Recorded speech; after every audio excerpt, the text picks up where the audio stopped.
Daniel, gustong-gusto ko ang Book of Daniel at grabe ang mga nangyayari dito sa Book of Daniel. So obviously, hindi ko kaya i-squeeze lahat sa susunod na 3 weeks. Hindi ko nahahawakan lahat ng crazy visions at end-time prophecies, mga ganon. That's a series for another day. Pero bago pa nakita ni Daniel yung mga visions at end-time stuff, kailangan muna niyang matutunan kung paano mabuhay ng faithful sa isang lugar na hindi kaparehas ng kanyang faith. Medyo kamukha ng buhay natin, di ba? Ang Daniel ay tungkol sa kung ano ang nangyayari kapag lahat ng nasa paligid mo ay nagbabago, pero hindi nagbabago ang Diyos sa loob mo. Isang grupo ito ng mga young men na hinugot mula sa lahat ng bagay na pamilyar sa kanila. Nadaig ang kanilang bansa, nakasiege ang kanilang mga lungsod. Ang kanilang temple ay wawasakin at dinala sila sa bagong kultura na may bagong mga Diyos, bagong values, bagong customs at ibang-iba ang kahulugan ng tagumpay.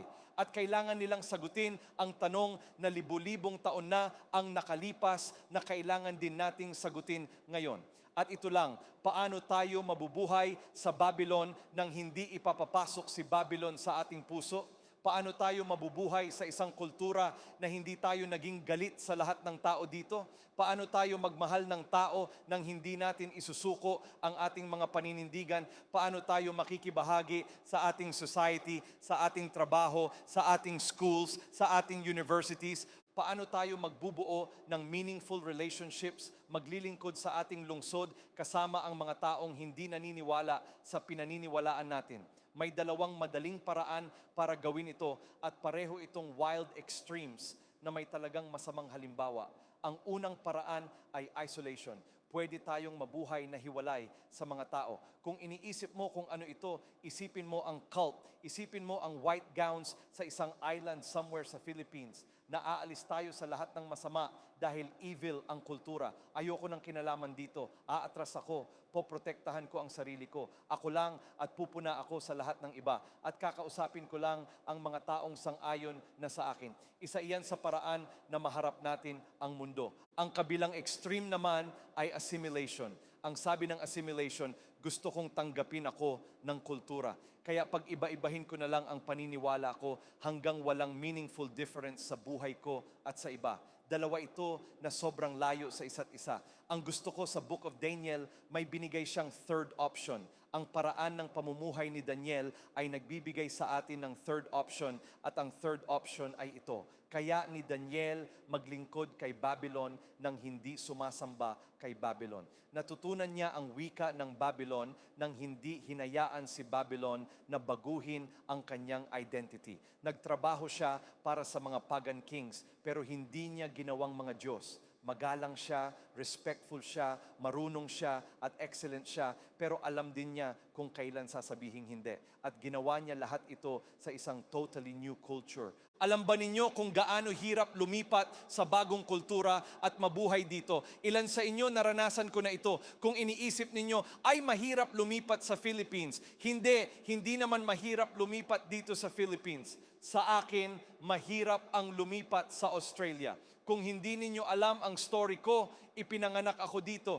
1,984, ipinanganak ako. Mahal ko ang Philippines ng buong puso ko. Naranasan ko ang 86 na revolution. People power. Come on. Baby ako noon, gumagapang sa EDSA. Naglalagay ng bulaklak sa mga tangke. Naranasan ko ang mga coups. Naaalala ko pa noong walang Robinson's Galleria at Crown. Naaalala ko nung binuksan ang overpass sa Ortigas at EDSA. Lumaki ako dito. In fact, ang huling 3 araw ko sa Philippines noong ako ay 10 years old, sa Crown Plaza yon, dito lang sa itaas. Tumira ako dito. Pero sa edad na 10, hinugot ako ng aking mga magulang mula sa Philippines, mula sa lahat ng kilala ko. At hindi naman sila cruel talaga, andito naman sila ngayon. Dinala nila ako sa Australia at sa edad na 10, dinala nila ako mula sa Philippines papunta sa gitna ng winter sa Australia. Nang lumabas ako sa airport, tulad ng hangin ay sinuntok ako sa mukha. Hindi ko pa nakikita ang ganon dami ng white people sa buhay ko. Hindi ako komportable. Kailangan pa naming pumunta sa department store para bumili ng jacket dahil sobrang lamig, dahil kahit isang jacket wala akong suot dati. Isang manipis na jacket lang ang meron ako galing sa Baguio dahil dun lang kami minsan pumupunta. So punta ako at ako'y nasa bagong kultura. Sa bagong kultura na ito, sinasabi ng mga tao, ay hindi ba masaya na nakauwi ka na? Kumusta ang pakiramdam na nakauwi ka na? Sabi ko, hindi ako nakauwi. Ayoko dito. Naaalala ko ang unang araw ko sa school. Nasa school ako, unang araw, dinala kami ng magulang ko, ibinato lang nila ako sa school para makaalis sila sa bahay. So nasa public school ako at nakakilala ako ng kaibigan kinaumagahan. Ilang oras pagkatapos pumasok, tumingin ako sa kanila. Sabi ko, uy, anong oras ang merienda? Tumingin sila sa akin, sabi, ano ang pinagsasabi mo? Sabi ko, merienda, ano ba kayong pinagsasabi? Sagot nila, hindi namin alam. Sabi ko, sige na, may merienda naman sa lahat ng school. Anong oras ang merienda? May isa sa kanila na nagmura talaga at sinabing, hindi ko alam kung ano ang merienda. 10 years old ako nung nalaman ko na hindi English word ang merienda. Umupo ako at naisip ko, ano pa kaya ang hindi ko alam? Nagbigay sa akin yun ng kompletong insecurity sa pamumuhay sa Australia. Sa susunod na 20 years, naibigan ko ang Australia. Naibigan ko ang kultura, ang sports, ang mga tao, ang halos lahat ng food. Naibigan ko ang Australia. Mahal ko ito. Pero kahit hinugot ako ng aking mga magulang mula sa Philippines, hindi nila mahugot ang Philippines sa akin. Kumain ako ng mas maraming kanin kaysa sa kanino pang white person sa buong bansa sa susunod na 20 years. Hinahawakan ko lang ang tao lagi kapag nag-uusap kami. Ayaw ng mga white people na hawakan kapag kinakausap sila. Pero hinahawakan ko lahat, kamay dito, kamay dyan. Bakit? Dahil hindi nila mahugot ito sa akin kasi ito talaga ang kung sino ako. Bawat kultura ay nagbubuo ng tao. Bawat kultura ay nagkukwento tungkol sa kung ano ang mabuti sa buhay. Bawat kultura ay nagbibigay ng ibang reward para sa iba't ibang bagay. Iba ang pinaparusahan nila, iba ang ipinagdiriwang nila, at iba ang pinapahiya nila. At kung hindi tayo intentionally hinuhubog ni Jesus, tayo ay unintentionally hinuhubog ni Babylon. Kaya tignan natin ang aklat. Pupunta tayo sa Daniel. Babasahin natin ang unang mga verses nito. Ganito ang sabi. Sa 3 taon ng paghahari ni King Jehoiakim ng Juda, sumalakay si King Nebuchadnezzar ng Babylon laban sa Jerusalem at kinubkob ito. Ngayon, ibinigay ng Panginoon si King Jehoiakim ng Juda sa kanyang kapangyarihan. Yun ang key. At kasama ng ilan sa mga vessels ng temple ng Diyos, dinala niya sila sa lupain ng Babylonia patungo sa tempo ng kanyang Diyos. At ipinuwesto niya ang mga vessels sa treasury ng kanyang Diyos. Kaya nagsimula ang Book of Daniel sa isang national catastrophe sa Judah. Si Nebuchadnezzar ang king ng Babylon. Nananalo si Babylon sa lahat ng bansa sa buong mundo at lumalaki ang kapangyarihan nila. At pumunta sila sa Jerusalem, sinira nila ang temple at dinala nila ang marami-raming Jewish people patungo sa exile. Kaya nang dumating si Daniel sa Babylon, hindi ito isang nice trip, hindi ito exchange program kung saan makikita niya ang bagong kultura for a summer. Dinala siya bilang isang slave sa kultura na hindi kanya, nawala ang tahanan niya, nawala ang security ng kanyang bansa, naihiwalay siya mula sa temple kung saan siya dating sumasamba sa nation of Israel at dinala siya hindi lang sa bagong kultura pero diretso sa palasyo ng haring mismong sinakop ang kanyang mga kababayan. May isip ninyo ba ang mga tanong na natanong ni Daniel? Naisip ko na lang si Daniel na nag-iisip, nasaan ka Diyos? Diyos, nasaan ka na? Natalo ba ng mga Diyos ng Babylon ang ating Diyos? Kasi tandaan ninyo, kung matagal na kayo dito at itinuro namin sa inyo kung paano basahin ang Bible sa Old Testament times, sa nation of Israel, naniniwala talaga sila noon na existent ang ibang mga Diyos. Ngayon, alam natin na isa lang ang Diyos, pero noon, naniniwala sila na existent ang ibang mga Diyos sa parehong panahon. Naniniwala lang sila na si Yahweh ang Diyos na higit pa sa lahat ng mga Diyos. Kaya maiisip ko na sinasabi ni Daniel, talaga bang mas dakila ang mga Diyos ng Babylonian kaysa kay Yahweh? Pero ang Daniel isa, binigyan tayo ng isang phrase na binubuo ang buong kwento sa isang magandang paraan. Hindi sinabi na si Nebuchadnezzar lang ang sumakop kay Jerusalem at kinuha ito. Sinabi na ibinigay ng Panginoon si King Jehoiakim ng Judah sa kanyang kapangyarihan na sobrang interesting kasi naisip ni King Nebuchadnezzar na siya ang nag-control pero hindi. Sinabihan tayo ng narrator na may king na higit pa sa king at ang pangalan niya ay Diyos. Yahweh iyon. Hindi natalo ni Babylon ang Diyos. Nagpapatakbo lang si Babylon sa loob ng kwento na pinahintulutan ng Diyos na mangyari. Alam ninyo ang natutuhan ko sa buhay ko, ang kamukha ng absence ng Diyos, pwede pa rin talagang under the authority ng Diyos. May mga tayo na napunta sa mga seasons na hindi natin pinili. Hindi natin pinili ang diagnosis na binigay sa atin. Hindi natin pinili ang family drama na nangyari sa buhay natin. Hindi natin pinili ang betrayal na dinaanan natin o ang restructuring sa trabaho o ang disappointment mula sa taong pinagkatiwalaan natin. At madalas, kapag hindi natin pinili ang isang season at napunta tayo sa season na ito, marami sa atin ang aakala na iniwan tayo ng Diyos sa season na ito. Pero mahal ko si Daniel kasi pinaalalahanan niya tayo na kahit mawala ang mga pamilyar na tunog o kapaligiran sa atin, hindi ito nangangahulugan na mawala ang presence ng Diyos. Ang exile ng Judah, hindi ito nangyari ng walang babala. May maraming prophets na dumating sa loob ng maraming generations at hinaharap nila ang idolatry, ang injustice, ang walang lamang na pagsamba na ibinibigay nila. At si Jeremiah, gustong-gusto ko kung paano connecta ang Bible. Sobrang mahusay kapag nag-connect ang Bible. Alam ba ninyo na si Jeremiah ay nabubuhay sa eksaktong parehong panahon na si Daniel ay nabubuhay? At ang mga propesiya ni Jeremiah, marami sa kanyang ipinahayag ay para sa mga exiles. In fact, sa chapter 20, gusto kong basahin ang ilang verses. Sa chapter 20, may pinaka-famous verse na nakikita natin sa maraming CR at bathrooms sa buong mundo. Jeremiah 20:11. Kapag hindi natin alam ang sasabihin, sinasabi natin, Jeremiah 20:11, sapagkat may plano ang Diyos para sa iyo, plano na paunlarin ka. Alam ba ninyo na hindi ito isinulat para sa inyo noong 2026? Isinulat talaga ito sa isang grupo ng tao na kararating pa lang sa exile bilang mga slave sa ibang bansa. In fact, ilang verses bago tayo makarating sa CR verse, makikita natin sa Jeremiah 20:4, ito ang sinasabi. Ito si Jeremiah nagsasalita sa mga exiles. Sabi niya, ang Panginoong Diyos ng Israel na naghahari, siya ang nagpadala sa exile sa Babylon mula sa Jerusalem. Ito ang sinabi niya, handa na kayo?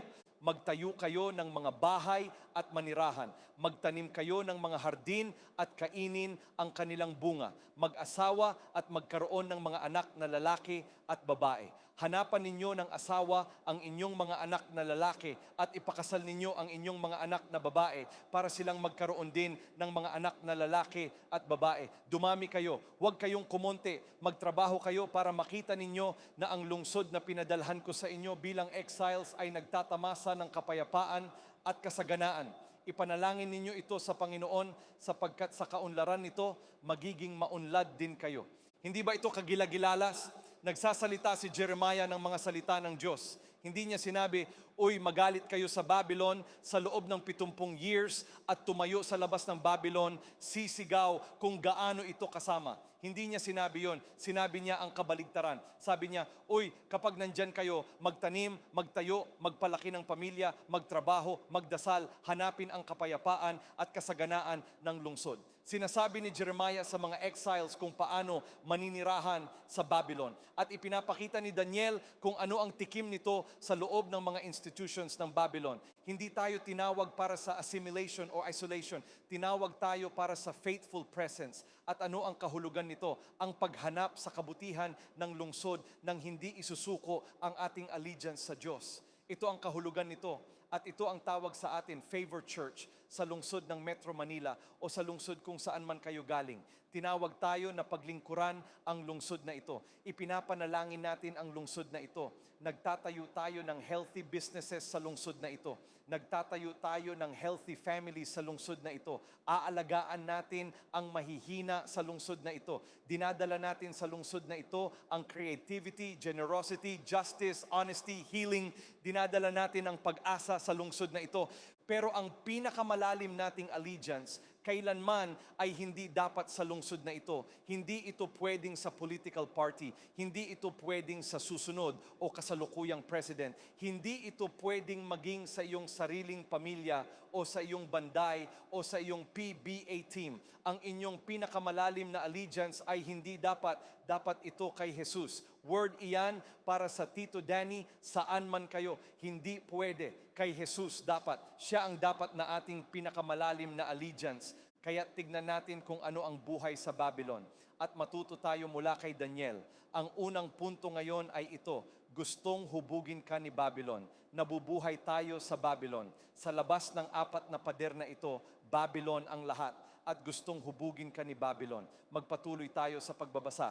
Verse 3, sabi, iniutos ng king kay Ashpenaz na namamahala sa kanyang court officials na piliin ang mga Israelites na royal at noble descent. Mga young men na walang physical defect, gwapo, marunong sa lahat ng klaseng wisdom, well-educated at may keen insight na kaya nang entering sa royal service ng king at turuan sila ng literature at language ng mga Babylonians. Kaya binigyan sila ng king ng daily ration mula sa kanyang royal delicacies at mula sa wine na iniinom niya mismo. Sila ay tuturuan sa susunod na 3 years at sa katapusan ng panahon, sila ay papasok sa serbisyo ng king. At sa mga young men mula sa Judah, meron sina Daniel, Hananiah, Mishael at Azariah. Pero pinalitan ng overseer ng court officials ang kanilang mga pangalan. Binigyan niya si Daniel ng pangalang Belteshazzar, si Hananiah ng pangalang Shadrach, si Mishael ng pangalang Meshach, at si Azariah ng pangalang Abednego. Kaya ang Babylon dito, ang kanilang strategy, hindi lang para i-relocate ang mga lalaking ito. Gusto nilang i-reform ang mga ito at totoong nag-design sila ng incredibly comprehensive program kung paano gagawin ito. At ito ay isang buong sermon for another day kung paano gustong pumasok ni Babylon sa iyo, gustong baguhin ang iyong puso. Pero ito ang 5 bagay na ginawa ni Babylon para subukang i-reform sila. Ang una ay isolation. Inalis nila ang mga lalaki mula sa kanilang community at sa mga practices na humubog sa kanila. Ang ikalawa ay education. Sinimulan nilang ituro sa kanila ang literature ng Babylon, ang kanilang language, ang kanilang worldview, ang kanilang history, ang kanilang religion, ang kanilang interpretation ng reality. Ang ikatlo ay appetite. Sinimulan nilang pakainin sila mula sa lamesa ng king. Itinuro nila sa kanila kung ano ang dapat nasang gawin ni Babylon. Ang ikaapat ay identity. Nilagpakan nila ito. Pinalitan nila ang kanilang Hebrew names ng Babylonian names. At ang ikalima ay ito. Binigyan nila sila ng ambition. Binigyan nila sila ng daan patungo sa status at influence at comfort. Isang career sa palasyo. Ito ang brilliant strategy mula sa mga Babylonians. Kasi hindi persecution lagi ang pinaka-effective na paraan para baguhin ang isang tao. Alam ninyo, kung minsan ang comfort ang mas mabilis na nagbabago sa mga tao kaysa persecution. Kung minsan ang opportunity ang mas mabilis na nagbabago kaysa opposition.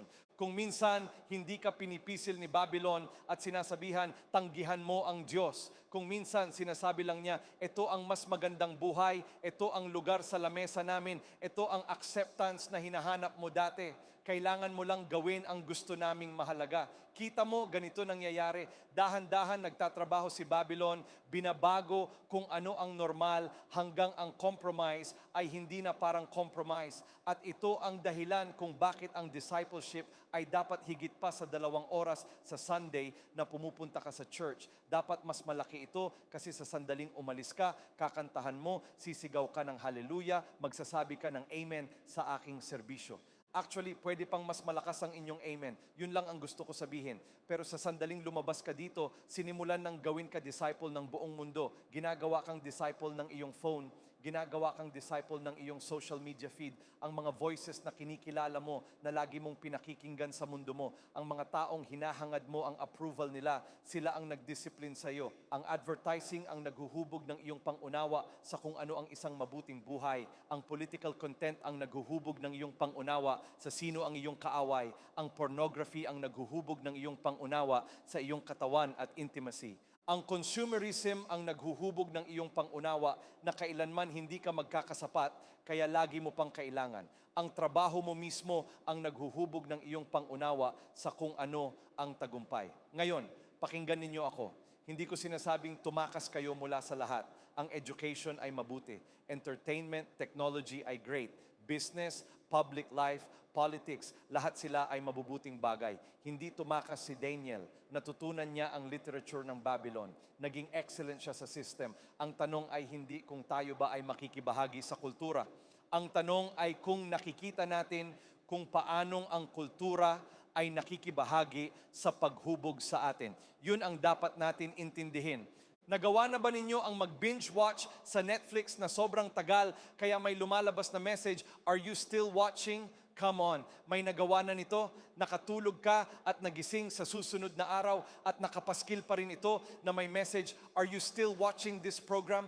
Alam ba ninyo na kapag natapos mo na ang isang program, ang algorithm ng Netflix ang piliin na sa iyo kung ano ang susunod. Kaya kung nagtapos ka ng isang TV series, pinili niya ang isa pang series at ilalagay niya sa harap mo. Nangyari na ba ito sa inyo? May "you may like this, you may like this." Alam mo, dahil napanood mo ito, pwede mo na panoorin lahat ng mga ito. At habang panonood mo, biglang may lumalabas na, "Hey, sigurado ka bang gustong panoorin pa ito?" Ang message na iyan ay parang discipleship sa buhay natin habang nabubuhay tayo sa Babylon. Kasi ang gusto gawin ni Babylon ay ilagay ka sa spiritual autoplay kung saan si Babylon ang pipili sa iyong susunod na panonoorin. Gustong piliin ni Babylon ang iyong iisipin, ang iyong panonoorin, ang paraan mo pagtrato sa ibang tao. At alam ba ninyo ang gawin ng discipleship? Ang discipleship ay lalabas at sasabihin, "Hoy, sigurado ka bang gusto mong panoorin pa ang kalokohang ito? Gusto mo ba talagang maging ganito o gusto mo maging tulad ni Jesus?" Ganon din ang sinabi ni Paul sa Romans 12:2. Huwag maging conformed sa mundong ito, kundi magbago sa pamamagitan ng renewal ng iyong isipan para masuri mo at maaprubahan mo ang kalooban ng Diyos, kung ano ang mabuti at kalugod-lugod at perfect. Napansin ba ninyo ang sinasabi dito? Lahat ay hinuhubog. Ang tanong ay hindi kung hinuhubog ka. Ang tanong ay sino ang naghuhubog sa iyo at para sa ano? Sino ang naghuhubog sa iyo at magiging ano ka? At ang sagot sa cultural formation ay hindi lang basta iwasan ang mga masamang bagay, kundi hindi na tayo makakalabas ng tuluyan sa bahay. Ito ang sagot sa cultural formation. Kailangan tayong hubugin ni Jesus ng deep bago pa tayo makalabas sa bahay. Kailangan natin ang scripture at kailangang mas malaki ito sa mga verses na nakikita mo tuwing Sunday habang nagpapangaral ang preacher. Kailangan natin ang panalangin at kailangang mas malaki ito sa mga sandali lang na may emergency at kailangan mong may magdasal para sa iyo. Kailangan natin ang pagsamba, hindi lang ang pagkanta ng mga awitin. Pagod na ako sa isang generation na kumakanta lang. Kailangan natin ang isang worshiping generation kung saan kapag tayo lumalapit sa Diyos, binubago niya ang ating puso at ating mga pinagnanasa. Kailangan natin ang isang Christian community na mahal tayo ng sobra at ng deep, kaya nilang sabihin sa atin kapag mali tayo. At kailangan din natin ang pagiging formed, kaya hindi tayo naiinsulto at pumupunta sa ibang church down the road na hindi naman nasaktan ang feelings natin. Kailangan natin ang practices ng generosity para labanan ang isang kultura ng consumption sa mundo. Kailangan natin ang communion sa Diyos para labanan ang isang kultura ng individualism sa mundo. Hindi mo mabubuhay ng naiiba mula kay Babylon kung tayo ay hinuhubog ni Babylon lahat. At alam ito ni Daniel at pinahintulutan niyang mabuhay sa Babylon, pero hindi ito ninakawan ang kanyang pinakabase na identity. Nadadala tayo sa aking ikalawang punto ngayon na ito, pwedeng palitan ni Babylon ang iyong pangalan, pero hindi niya mababago ang iyong identity. Palitan ka niya ng pangalan, pero hindi niya mababago kung sino ka talaga. Nang ipinanganak ako, binigyan ako ng pangalang James. In fact, napili na ng mga magulang ko ang ibang pangalan. Ipinanganak ako sa Makati Medical at habang papunta mula sa Makati Medical patungo sa Australian Embassy kung saan aayusin ng papa ko ang aking birth certificate, napili na ng mga magulang ko ang pangalan na Joshua. Ako sana ang tatawagin na Joshua. Alam ba ninyong tatawagin akong Josh? Ako si Josh. Hindi ko alam kung bakit ko sinabi yun ganon. Pero sa daan, binago ito ng papa ko at tinawag niya akong James na okay lang. Ang problema ko, lumaki ako sa Philippines at alam ito ng mga matandang Filipino kasi hindi na ito ginagawa ng mga bata.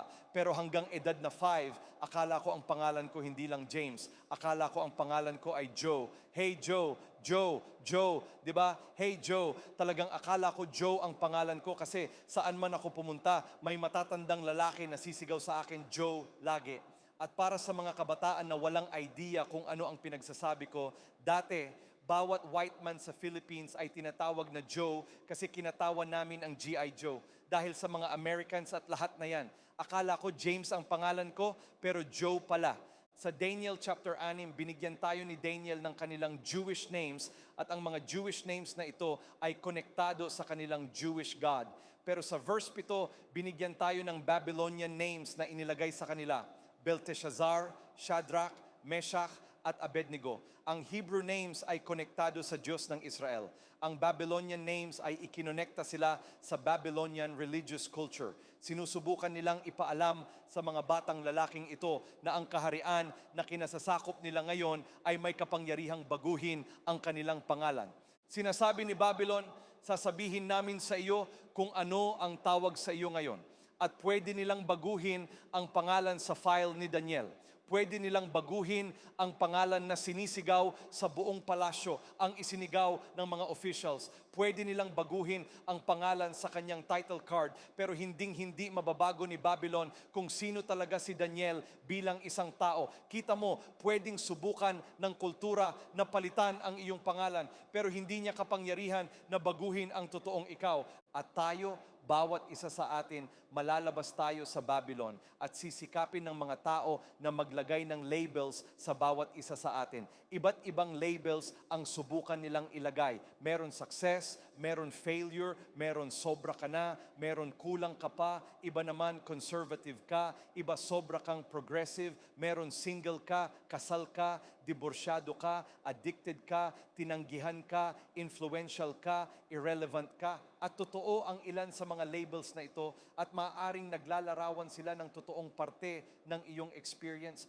Pero walang label na may kapangyarihan para maging ang pinakamalalim na katotohanan tungkol sa iyo. Ang trabaho mo ay pwedeng ilarawan kung ano ang gawain mo, pero hindi niya masasabi kung ano ang halaga mo. Ang relationship mo ay pwedeng ilarawan ang isang parte ng buhay mo, pero hindi niya kailanman masasabi kung ano ang magbubuo sa iyo. Ang pinakamalalang pagkakamali mo, dala mo man ang mga consequences ng pinakamasama mong pagkakamali, hindi ito nagbigay ng mas malaking naming authority sa buhay mo kaysa sa grace ni Jesus Christ. Kahit success ay pwede naging isang mapanganib na label kasi kung ibinase mo ang identity mo sa hangaan, ikokompromiso mo ang obedience sa sandaling ito ay magbanta sa iyong applause at gusto ng kultura na ikabit ang mga labels na ito sa atin. Pero ang label ay hindi nagdedetermina ng ownership. Ang pinakaimportanteng tanong ay hindi ano ang itawag nila sa akin. Ang pinakaimportanteng tanong ay kanino ako. Hindi importante kung ano ang tawag mo sa akin. Ang importante ay kung sino ako. Hindi ginawa si Daniel ni Babylon. Hindi tinawag si Daniel ni Babylon. Hindi kinaari si Daniel ni Babylon. At mahal ko ang sinabi sa Daniel chapter 1 kasi kahit binago ng official ang kanyang pangalan sa Belteshazzar, ipinagpatuloy ng narrator ng scripture na tawagin siyang Daniel. Sinasabi ni Babylon, ito ang bago mong pangalan. Pero ang kwento ng Diyos nagpatuloy at sinabing, alam ko kung sino ka talaga. Pwedeng naglagay ng label si Babylon sa iyo ngayon, pero andito ako para gisingin ka at paalalahanan ka. Hindi importante ang label na inilagay sa iyo. Ang importante ay kanino ka. Ang importante ay kaninong ka. Tinawag ka nilang failure nung lumaki ka, pero sinasabi ng Diyos na ikaw ay maganda at kahanga-hangang ginawa. Pinili ka, kinilala ka niya bago pa nagsama ang iyong ina at ama at nagkaroon ng ideya tungkol sa iyo. Alam ka ng Diyos, mahal ka niya. Hindi ka isang aksidente. Maaari kang ibinigay ng iyong magulang, pero hindi ka ibinigay ng Diyos. Huwag mong pahintulutan ang label na ito na sabihin sa iyo. Hindi ka pagmamay-ari ng mundo. Hindi ka pagmamay-ari ni Babylon.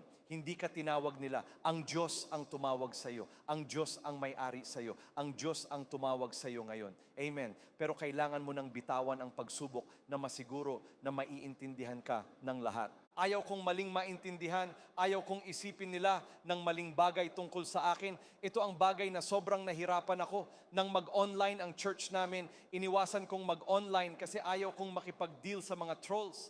Ayaw ko sa mga trolls. Hindi naman ako galit sa kanila kasi tinawag tayo ni Christ na magmahalan. Pero gusto ko silang idasal, kung baga, ng aking kamao. Alam mo ang ibig ko sabihin? Gusto ko silang lagyan ng kamay in the name of Jesus. Ang mga faceless trolls ang pinakamasama, di ba? At kaya't nang nag-online kami, sobra akong ka-nervous. Umabot ng 2 linggo bago may nagsimulang mag-online at magsulat ng masama tungkol sa akin. At madami rin ang nagsusulat, pero bihira akong sumagot. Aminado akong sumagot ako sa isa sa mga huling 7 araw, pero bihira akong sumagot kasi hindi mo talaga mananalo laban sa isang troll. At madalas gusto ko silang yugyugin at sabihin, hindi, mali ka. Bakit mo ginawa ito?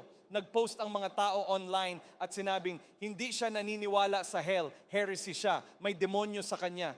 Sabi ko, hindi, naniniwala ako sa hell. Sa totoo lang, sa tingin ko, nakatira ka na sa hell. Hindi ko sinabi yon. Naisip ko lang. Sinabi ko na naniniwala ako sa hell. Hindi lang ako sigurado sa apoy, pero ibang bagay na yon. At marami rin sa mga theologians naniniwala sa ganon. Kailangan kong mamatay sa curse na ito na sinusubukang siguruhin na maiintindihan ako ng tama ng lahat. Hindi mo mapapasaya ang lahat. Magkakaroon ng mga tao na maling maintindihan ka.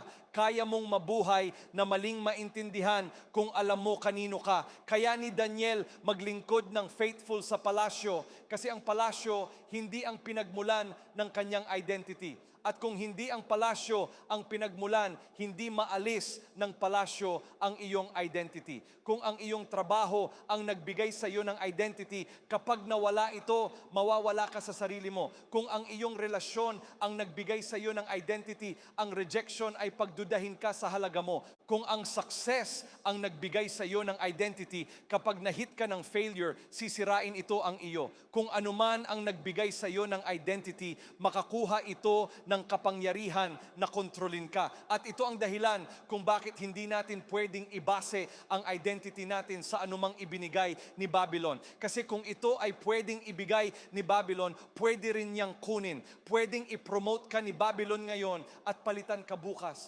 Pwedeng i-celebrate ka niya ngayon habang useful ka at itapon ka niya bukas. Pero ang ibinigay ni Jesus, hindi maaalis sa iyo ni kanino man sa Babylon. Gusto ni Babylon na ilagay ang identity na ito sa iyo. Pero kailangan mong hanapin ang identity mo kay Christ. Nagsubok ang ilang tao na maglagay ng identity sa akin. Kahit magandang bagay. Ang church ay great. Meron kaming great church. Wow, great church talaga. Ikaw ang great pastor ng isang great church at pwedeng kunin ko ang identity na ito at maging great pastor ng isang great church at magiging identity ko na ito hanggang may aalis sa church ko. At bakit ka umalis? Hanggang may hindi magustuhan ang aking sermon, hanggang hindi ako nagpangaral ng mahusay ngayong linggo kaysa sa nagpangaral ako noong nakaraang linggo at bigla masamang tao na ako at masamang pastor ako. Kahit success, kailangan nating tanggihan ito. Bago lahat ng ito, kailangan kong pumunta sa aking secret place at sabihin,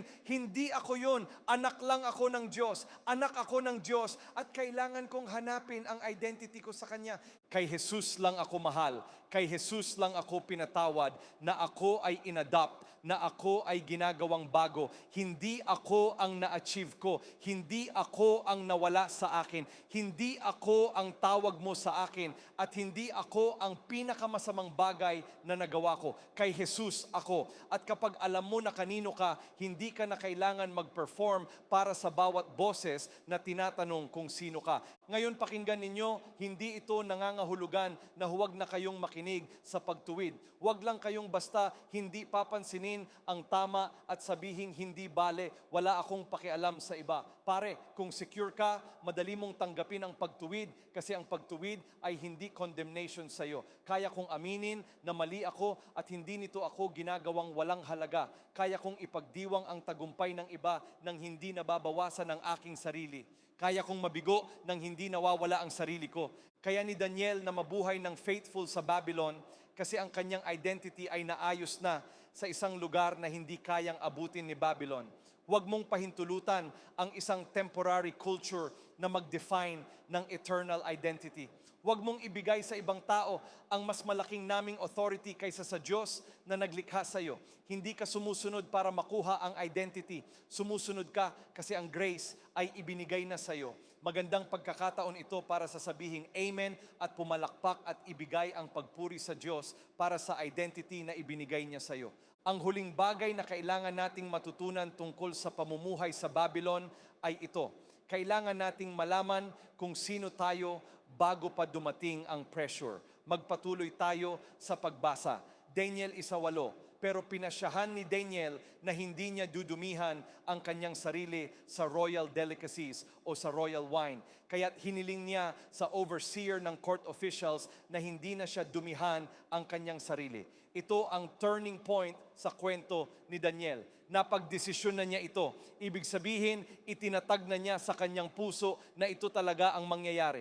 Bago pa dumating ang confrontation na kanyang dinaanan, may internal decision na. Bago pa niya gawin ang public stand, may private resolve na. At bago malaman ni Daniel kung maiintindihan siya ng official, na pagdesisyon na niya kung kanino siya. Ito ang natutuhan ko tungkol sa integrity. Itinatag muna ito sa puso bago ipakita sa publiko. At hindi natin sigurado kung bakit tumanggi si Daniel sa pagkain. Marahil narinig ni Daniel ang isang malaking fast na tinatawag na Daniel fast. Kaya gusto niyang gawin ito. Yun ang joke na di ninyo intindi. Hindi niya alam ang Daniel fast kasi ito ang Daniel fast na siya ang naglikha. Sige lang, aabot din tayo dyan, church. Aabot tayo. Hindi ko alam kung bakit hindi niya kinain ang pagkain. Marahil ang mga Torah, food laws. Marahil ang paraan ng paghahanda nito.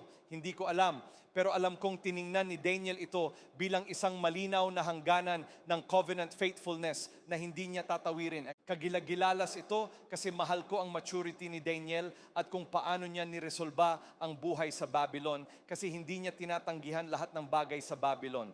Natutunan niya ang wika, pinag-aralan ang literature, sinanay siya, pumasok sa royal service, pero alam niya na may linya. Alam niya na may linya, may ilang Christians na walang linya sa buhay nila at tinatawag nilang grace ang lahat ng compromise. May ilang Christians na linya lang ang lahat sa buhay nila at tinatawag nilang holiness ang lahat ng preference. Ipinapakita ni Daniel sa atin ang isa pang paraan. Tinawag itong discernment sa gitna. Ang maturity ay ang pagkaalam kung ano ang pwede mong salihan at kung ano ang kailangan mong labanan. At mahal ko ang paraan kung paano dala ni Daniel ang kanyang conviction. Hindi niya iniinsulto ang official. Hindi siya nagsisimula ng threat. Hindi siya nagpikit at umikot na sinasabi, vegan, bakit kayo pumapatay ng hayop? Kayo ay evil. Hindi niya ginagawa yon kasi alam ni Daniel na gusto ng Diyos na kumain tayo ng meat. Deep conviction ito saan man sa scripture pero hindi natin tututukan yun ngayon. Si Daniel, pumunta siya sa official na ito at ang response ng official sa kanya ay legitimate fear. Ang official, hindi pwede yon. Ayoko na magmukha kang sick. Kung magmukha kang sick, magagalit talaga ang king. At ginawa ni Daniel ang isang kagilagilalas na bagay. Nakinig siya at nag-negotiate. Nagmungkahi siya ng 10 araw na fast. May firm conviction si Daniel pero flexible strategy. Kita mo, hindi kailangan ng conviction ng arrogance para patunayan na malakas ito. Malinaw si Daniel tungkol sa kanyang gusto ng hindi cruel. Iba siya ng hindi difficult at courageous siya ng hindi combative. At mahalaga ito kasi madalas mayroong mga Christians na ipagtanggol natin ang paniniwala na Christ-like pero un-Christ-like ang paraan natin.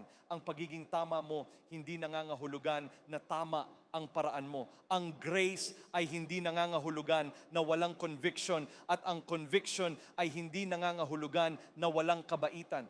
Pero ito ang tungkol sa integrity. Handa na kayo kung hihintayin mo ang sandali ng pressure para pasyahan ang iyong mga conviction, ang pressure ang gagawa ng desisyon para sa iyo. Noong bata pa ako, lumaki ako, mahusay na pastors at Christians ang mga magulang ko. Pero sa murang edad, na ipakilala ako sa alak sa sobrang murang edad. Mga 12, 13 years old ako nung naipakilala ako at hindi ko sasabihin kung sino ang taong ito. Pero isa ito sa mga ate ko sa faith. Hindi ko sasabihin kung sino ito, pero definitely nagpapangaral na siya sa church namin. Kaya't naipakilala ako sa alak at hindi ako talaga masamang bata.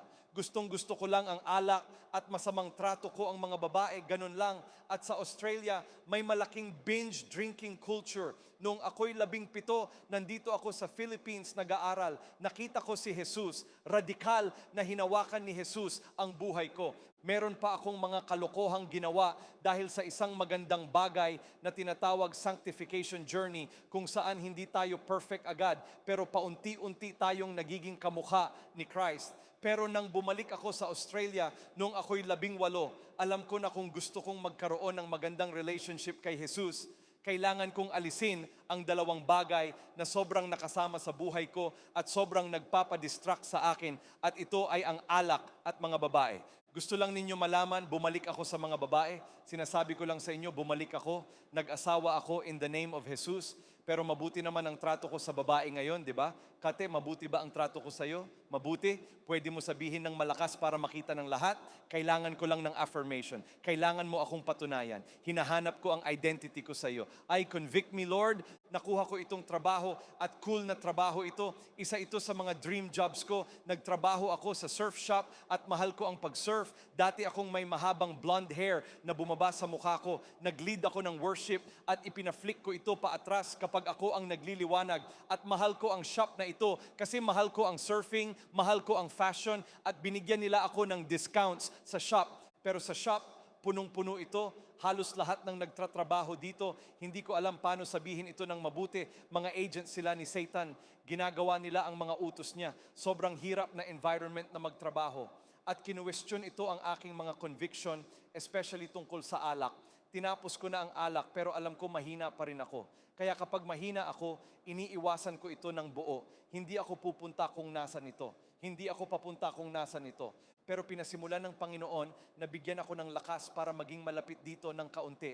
At isang gabi, may party kami at ito ay isang work function na kailangan kong dumalo. Sa isang bar sa city ito at alam ko na kailangan kong pumunta at alam ko na maraming free alcohol dito at pipisilin nila ako. Kaya naaalala ko, sinabihan ko ang mga magulang ko na mga pastors ko. Sabi ko, uy, kailangan ko pumunta sa bar na ito, work thing ito, hindi ako magtatagal.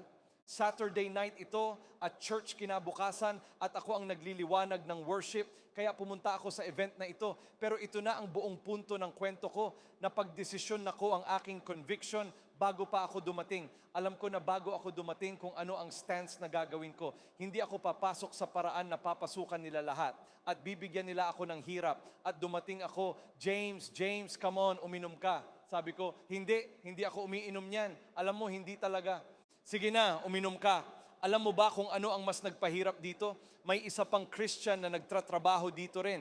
In fact, ang Christian na ito, ang ex-boyfriend ng asawa ko, pero hindi na natin pag-uusapan yun. Hindi na tayo pag-uusapan yun. Alam kong live stream ito, pero wala talagang chance na mapapanood niya ito. Kaya may ibang Christians dito. At ang problema, wala siyang parehong conviction na meron ako. In fact, mananalo ako sa comparison na ito. Alam mo, kaya sa party na ito, bakit James, ba't siya umiinom at ikaw hindi at siya lasing na at nasasaya siya? At ako, subukan kong maging mabait. Hindi ako parang legalistic na sasabihin kasi hindi niya binabasa ng maayos ang Bible at pupunta siya sa impyerno. Hindi ko sinabi yon. Pero baka may mga tao online na gusto na sabihin ko yon. Pero hindi ko sinabi. Sinabi ko, alam mo, iba-iba ang conviction ng mga Christians. Okay lang yon. Alam mo, lahat naman tayo nasa kingdom, pero ito ang aking conviction. At naaalala ko na hinawakan ko ang paniniwala na ito ng matibay. At naaalala ko na lumabas ako sa party na ito at umuwi at sinabing, Jesus, salamat po. Kasi kung nangyari ito, ilang taon na nakaraan, ako ang sasali sa gitna niyan. Magmumukha ako na sobrang bobo tulad ng ibang tao dito. At magigising ako kinabukasan na may sakit ng ulo. Alam ba ninyo, isa sa mga pinakamagandang compliments na natanggap ko sa buhay ko, Kinabukasan, natulog silang lahat sa isang bahay. Iba-ibang tao natulog kasama ang iba-ibang tao. Wild ito. May kaguluhan na naging kwentuhan sa aming workplace. Nakakatawa naman ito. Pero nagising sila, lahat sila may sakit ng ulo, lahat sila hangover. At narating ito sa akin dahil isa sa mga lalaki ang lumapit sa akin at nagkwento tungkol dito. At sinabi niya, James, ikaw talaga ang pinag-usapan namin nang magigising kami. Sabi ko, bakit? Sabi nila, kasi hindi nila maisip kung paano ka nag-enjoy ng sobra at masaya ka at hindi mo kinailangan ng alak para gawin ito. At naisip ko sa sarili ko, ano kayang magandang refleksyon ito ni Christ na ako'y may sobrang saya sa loob ko.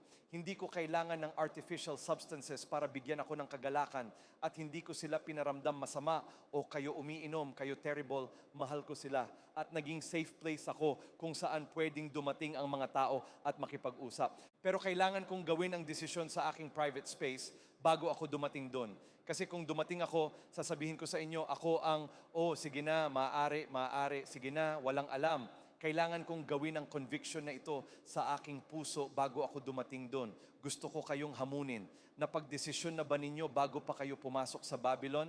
Napagdesisyon na ba ninyo na hindi ipagbibili ang inyong integrity? Napagdesisyon na ba ninyo na worth protecting ang inyong marriage, na ang inyong katawan ay pagmamay-ari ng Diyos? Napagdesisyon na ba ninyo na mahalaga ang generosity kahit sinasabi ng consumerism na bilhin para sa sarili mo, pero mahalaga ang generosity sa ibang tao? Napagdesisyon na ba ninyo na hindi magiging Diyos ang success, na sasabihin ninyo ang totoo kahit mas madali ang pagsisinungaling? Naayos na ito ni Daniel sa kanyang puso. Pero tandaan, hindi lang self-determination ang ginagawa ni Daniel. Hindi si Daniel nasa kanto sinasabing, sa tingin ko kaya ko, sa tingin ko kaya ko. Hindi ito self-help conference. Sa buong chapter, nakikita natin ang Diyos na paulit-ulit na gumagawa. Ang Diyos ang nagbigay ni Judah sa kamay ni Nebuchadnezzar. Ang Diyos ang nagbigay kay Daniel ng favor at compassion. Ang Diyos ang nagbigay sa 4 na young men ng skill at knowledge na ito. Ang sermon na ito, hindi tungkol sa pagsubok na gawin kayong magpupursigi ng sobra para maging mas impressive na tao. Ang sermon na ito ay pagsusubok na ituro kayo kay Jesus at sasabihin, kung magpartner kayo sa Holy Spirit, kung lalapit kayo sa Kanya, Siya ang tutulong sa inyo, Siya ang mangunguna sa inyo, Siya ang gagabay sa inyo, Siya na siguro magbigay pa ng mas maraming intelligence. Come on, sino ang kailangan ng mas maraming intelligence? Sabihin natin, Amen. Kung hindi kayo nagtaas ng kamay, kailangan talaga ninyo yon. Ito ang result. Gusto ba ninyong marinig ang result? Ito ang huling isip ko. Ito ang result sa katapusan ng chapter 1. Ang result ay excellence without assimilation. Verse 17, sabi, ngayon para sa 4 na young men na ito, ginawaran sila ng Diyos ng knowledge at skill sa lahat ng klaseng literature at wisdom. At si Daniel ay may insight sa lahat ng klaseng visions at dreams. At nang dumating ang panahon na itinakda ng king, dinala sila ng overseer ng court officials sa harapan ni Nebuchadnezzar. At nang kumausap ang king sa kanila, walang nakita sa buong grupo na kamukha ni Daniel, Hananiah, Mishael at Azariah. Kaya pumasok sila sa serbisyo ng king at sa bawat bagay ng wisdom at insight na itanong ng king sa kanila, nakita niyang 10 ulit na mas mahusay sila kaysa sa mga magicians at astrologers sa buong empire. At namuhay si Daniel hanggang unang taon ni Cyrus the king.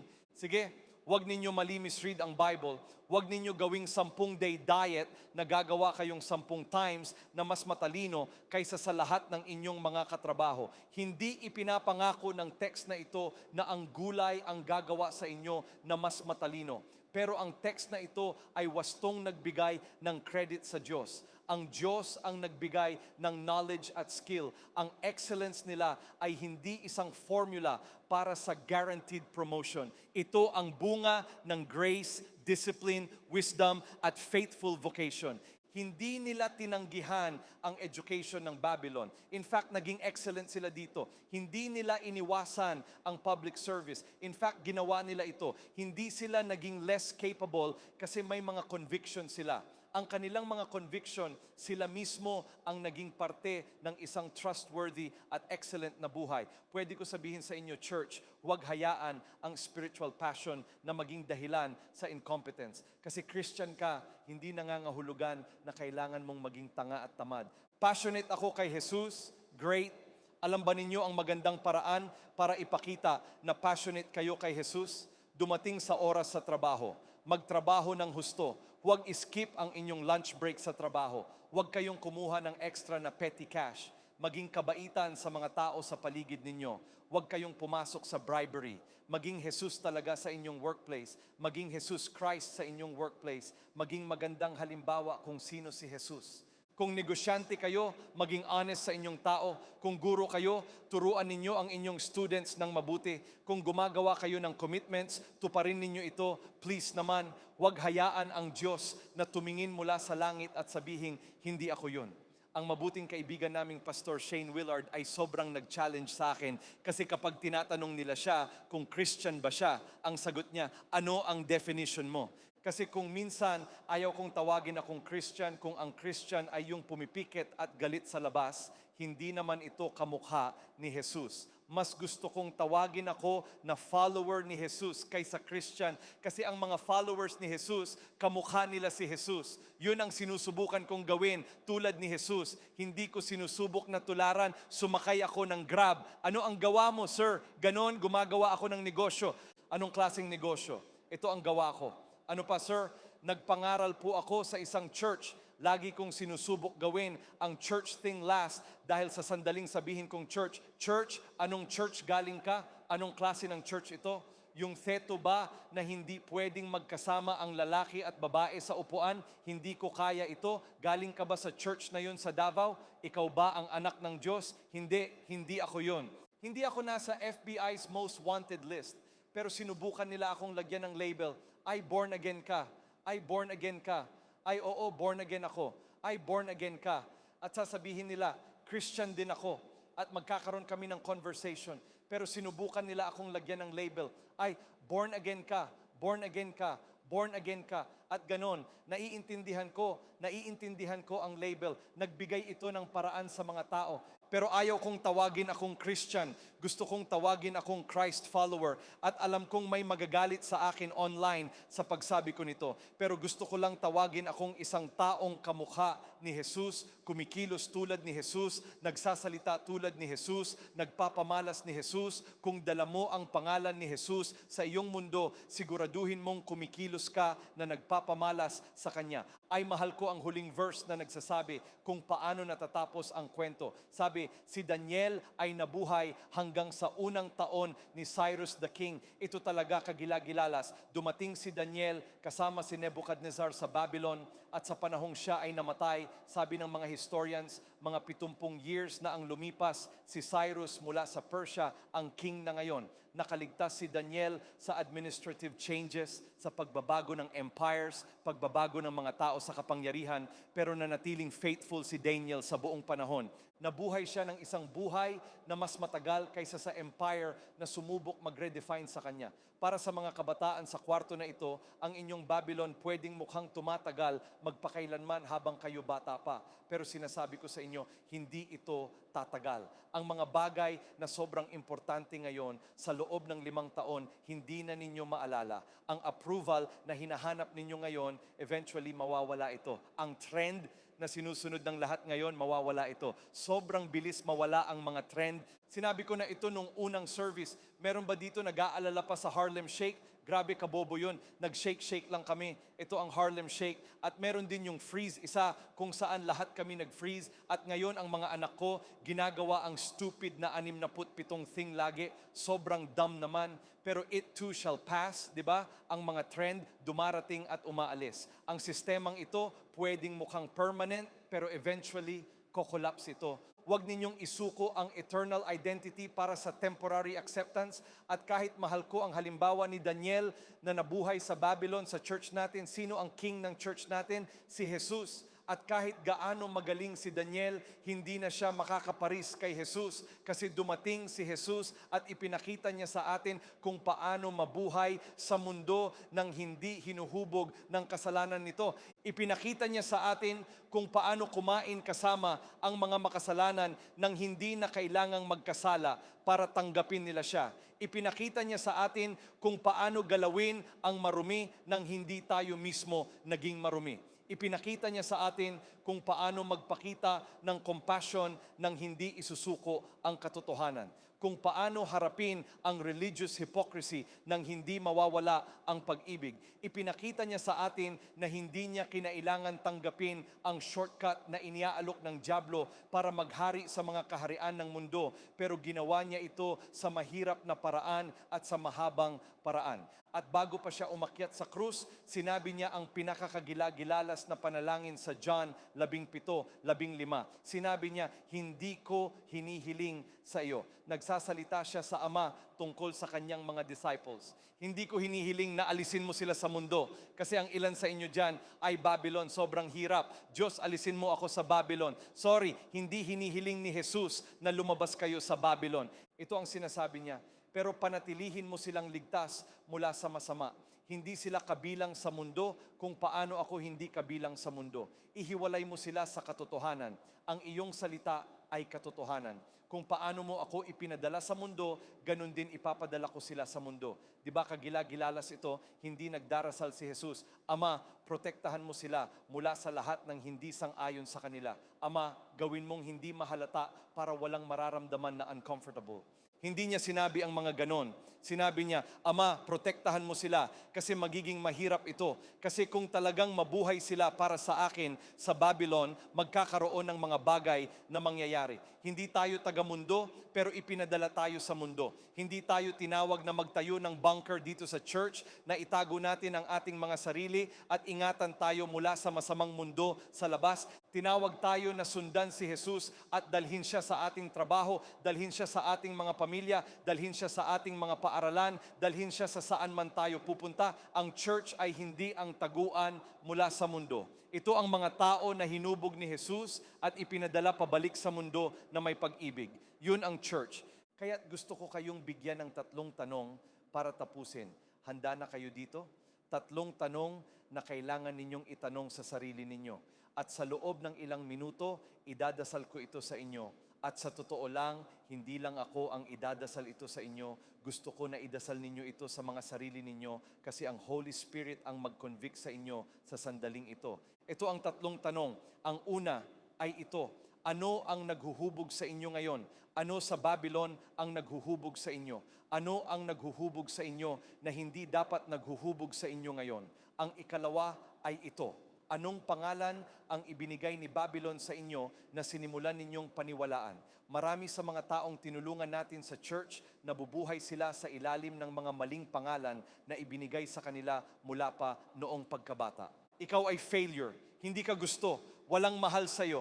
Bakit ka nga ba andito? Hinding-hindi ka magiging isang tao. At habang tumatagal, sinimulan natin paniwalaan ang mga bagay na ito. At sinimulan natin mabuhay na naniniwala sa mga bagay na ito. Ano ang paniniwalaan ninyo na kailangan ninyong ihandog sa Diyos ngayon at sabihin, patawad, alisin mo ito. Gusto kong mabuhay na may label na ibinigay mo sa akin, anak ng Diyos, anak ng King. Ang ikatlo ay ito, anong conviction ang kailangang maayos bago pa dumating ang pressure. Huwag hihintayin ninyong pumunta kayo saan man para malaman ninyo kung ano ang pinaniniwalaan ninyo. I-figure out ninyo na ngayon, pumunta kayo sa inyong kwarto. Diyos, ano ang aking conviction? Ano ang pinaniniwalaan ko? Ano ang sasabihan kong oo? Ano ang sasabihan kong hindi? Tapusin ko ito nito. Pwedeng edukahin ako ni Babylon. Pwede niya akong i-employ. Pwede niya akong pintasan, pwede niya akong i-promote, pwede niya akong palitan ng pangalan. Pero hindi ako pagmamay-arihan ni Babylon kasi ako ay kay Jesus. At marahil hindi ninyo pa masasabi ang statement na ito ngayon kasi walang kayong personal relationship kay Jesus. Marahil hindi pa kayo nakarating sa punto na talagang lumapit kayo sa harap niya at sinabing, patawarin mo ang aking kasalanan. Ang kasalanan, sobrang interesting talaga. Ang kasalanan ay isang bagay na lahat tayo dinadaanan. Sinasabi ng Bible na tayong lahat ay nagkasala at nabigo sa kaluwalhatian ng Diyos. At ang kasalanan na ito ang naghihiwalay sa atin mula sa pagkakaroon ng relasyon sa ating Ama sa langit. At may bayad na kinailangan bayaran para sa kasalanang ito. Kaya iyan ang ginawa ni Jesus nang siya dumating sa mundong ito. Naglakad siya rito ng 33 years, sinless life. Pinahintulutan niya ang kanyang sarili na madakip. pinahintulutan niyang siya ay maling akusahan at pagkatapos ipinako sa krus. At namatay siya para sa kapatawaran ng ating mga kasalanan. Bumaba siya sa impyerno, nilupig ang dyablo, nabuhay muli 3 araw pagkatapos. At ngayon, dahil sa gawa ni Jesus, meron tayong access sa Diyos Ama. Pero kailangan din natin gawin ang desisyon. At ang desisyon ay ito, titigil ba tayo mabuhay sa ating sariling paraan? At ibibigay ba talaga natin ang pagmamay-ari ng buhay natin kay Jesus? Hihilingin natin sa Kanya na patawarin niya ang kasalanan natin. Lahat ng gawain natin na wala sa paraan na gusto niya tayong mabuhay, ibibigay ba talaga natin ito sa Kanya? At marahil andito kayo ngayon at kailanman hindi ninyo pa nagawang gumawa ng desisyon na sundan si Jesus. Marahil andito kayo, ginawa na ninyo ito noon pa, pero lumayo kayo. Marahil sobrang nakaakit na si Babylon. Naiintindihan ko, nadaanan ko ito nung bata pa ako. Pero andito kayo ngayon, sobrang saya ko na andito kayo. At gusto ko kayong bigyan ng pagkakataon na tumugon. Marahil yung unang tao, hindi ko pa nagawa ito. Yung ikalawang tao, ginawa ko na ito noon, pero gusto ko kayong bigyan ng pagkakataon hindi para tumugon sa akin o sa church na ito, pero para tumugon kay Jesus ngayon. Hindi ko kayo hinihiling na maging isang Christian. Hinihiling ko na gumawa kayo ng desisyon na sundan si Jesus ngayon. Kaya kung ikaw yan, sinasabi mo, James, ako yon. Kapag binilang ko na sa 3, gusto ko na itaas ninyo ang inyong kamay ng mataas kasi gusto ko idasal para sa inyo kung saan man kayo nakaupo ngayon. Idadasal natin ito lahat ng sabay, pero gusto kong malaman kung sino ang idadasal ko ngayon. Kung nanonood kayo online, hinihikayat ko kayo, itaas ninyo ang inyong kamay saan man kayo. Nakikita ito ng Diyos. Yun ang pinakamahalaga. Sa bilang ng 3, kung ikaw yan, itaas ninyo ang inyong kamay. 1, 2, 3, ngayon na sa buong kwartong ito, sinasabi ninyong oo kay Jesus. Salamat po, nakikita ko ang inyong kamay. May iba pa? Oo, nakikita ko ang inyong kamay. Nakikita ko ang inyong kamay. May iba pa dun sa likod, 3 kamay ang nakikita ko dun. May iba pa na sasabihing oo kay Jesus ngayon, gustong sundan siya, gustong gumawa ng desisyon na sundan siya. Salamat Jesus. Kung itinaas ninyo ang inyong kamay, ito ang gusto kong gawin ninyo. Ilagay ninyo ang inyong kamay sa inyong puso. Idadasal natin ito lahat ng sabay. Pero kung nasa puso ninyo ang inyong kamay, gusto kong seryosohin talaga ninyo ito. Isara natin ang mata natin. Idasal natin ito. Sabihin ninyo, mahal kong Panginoong Jesus, mahal kong Panginoon, lumalapit ako sa iyo ngayon at hinihiling ko na patawarin mo ang aking kasalanan. Hinihiling ko na patawarin mo ang aking kasalanan. Naniniwala akong namatay ka sa krus. Namatay ka sa krus, pero nilupig mo ang kamatayan. Nilupig mo ang kamatayan at nabuhay ka mula sa libingan. Nabuhay ka mula sa libingan. Kaya ngayon, pipiliin ko ngayon na sundan ka, Jesus. Susundan ka. Gagawin kitang aking Panginoon at tagapagligtas. Gagawin kitang aking Panginoon at tagapagligtas. Pwede mo ba akong gawing bagong nilalang? Gawin mo akong bagong nilalang. Sa iyong kagilagilalas na pangalan, idadasal ko. Sa iyong kagilagilalas na pangalan, idadasal ko. Amen. Amen. Pwede natin ipuri ang Diyos para sa bawat tao. May mga kamay na itinaas. Maganda talaga.